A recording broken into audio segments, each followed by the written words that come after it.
সম্প্রতি সোশ্যাল মিডিয়ায় বলিউড অভিনেতা শাহরুখ খানের কয়েকটি ছবি ছড়িয়ে পড়েছে, যেখানে দেখা যাচ্ছে স্ত্রী গৌরী খান ও ছেলে আরিয়ান খানকে নিয়ে মক্কায় অবস্থান করছেন অভিনেতা।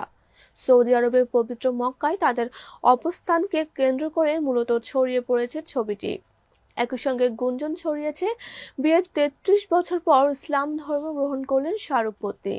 আর্টিফিশিয়াল ইন্টেলিজেন্স বা কৃত্রিম বুদ্ধিমত্তা প্রযুক্তির মাধ্যমে ছবি ও ভিডিও তৈরি করে জনসাধারণের মধ্যে ভুয়া তথ্য ছড়ানো হচ্ছে। এমনকি এই ধরনের সাইবার অপরাধের মাধ্যমে মানুষের মনে ভয়ও বাড়িয়ে দিচ্ছে। এর আগে বলিউড তারকা আলিয়া ভাট, ক্যাটরিনা কাইফ, আমির খান, রাশমিকা মান্দানাকে নিয়েও এমন ষড়যন্ত্র করা হয়েছে।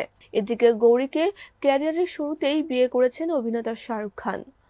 পরিবারের সিদ্ধান্তের বিপরীতে গিয়েই তারকার গলায় মালা দিয়েছিলেন গৌরী।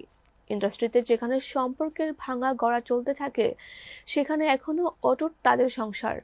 ২০০৫ সালে কফি উইথ করণ শোয়ে সম্পর্কের ভারসাম্য নিয়ে খোলামেলা কথা বলেছিলেন তারকা পত্নী। গৌরী তখন জানিয়েছিলেন, তাদের সম্পর্কে সবসময় ভারসাম্য থাকে। স্বামীর ধর্মীয় বিশ্বাসকে সম্মান করেন, তবে তার অর্থ এই নয় যে নিজে ধর্ম পরিবর্তন করে মুসলিম হবেন। এতে বিশ্বাসী নন তিনি। প্রতিটি মানুষের নিজের বিশ্বাস অনুযায়ী ধর্ম পালনের অধিকার রয়েছে, এতে পারস্পরিক সম্মান থাকা উচিত।